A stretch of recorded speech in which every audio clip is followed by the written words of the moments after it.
रामकृष्ण हरी. कटेवरी हात विटेवरी उभा तोच जगाचा पोशिंदा. आणि याच पंढरीत याच भाविकांसाठी सागर डेव्हलपर्स घेऊन आले आहेत भव्य ओपन प्लॉट प्रकल्प, ते सुद्धा दर्शन रांगेच्या अगदी जवळ. इथे पाठीमागे आहे दर्शन बारी. नगरपालिका हद्दीतील नियोजित आराखड्यातील 50 फूट डीपी रोड. संपूर्ण प्रोजेक्टमध्ये अंतर्गत street lights, plot demarcation, plantation आणि प्रत्येक प्लॉटला स्वतंत्र नळ कनेक्शन. संपूर्ण प्रोजेक्टला तारेचे कंपाऊंड. ज्येष्ठ नागरिकांना बसण्यासाठी बेंचेस. चला तर मग आत्ताच बुक करा. मठासाठी किंवा आपल्या हक्काच्या घरासाठी आपल्या हक्काचा प्लॉट, तेही अगदी माफक दरात.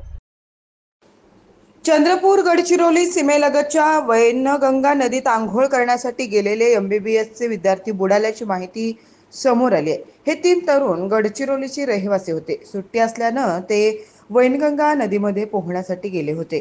घटनेची माहिती मिळताच सावली पोलीस स्टेशनचे ठाणेदार प्रदीप पुल्लरवार अन्य अधिकाऱ्यांसह घटनास्थळी पोहोचले. मिळालेल्या माहितीनुसार सुट्टी असल्यानं 8 मित्र वैनगंगा नदीलगत फिरण्यासाठी गेले होते. त्यांनी पोहण्यासाठी वैनगंगा नदीत उड्या मारल्या. 8 पैकी 3 जण नदीत बुडाले तर 5 पाण्यातून बाहेर निघण्यात यशस्वी झाले. घटनास्थळी पोहोचून बुडालेल्या 3घांचा शोध घेण्यास पोलिसांनी सुरुवात केली. बुडालेल्या तरुणांमध्ये गोपाळ गणेश साखरे, पार्थ बाळासाहेब जाधव आणि स्वप्नील उद्धवसिंग शिरे यांचा समावेश आहे. हे तिघेही गडचिरोलीचे रहिवासी असून नागपूरच्या एका मेडिकल कॉलेजमध्ये MBBSच्या पहिल्या वर्षात शिकत होते. या तरुणांना शोधण्यासाठी शोधकार्य सुरू होते.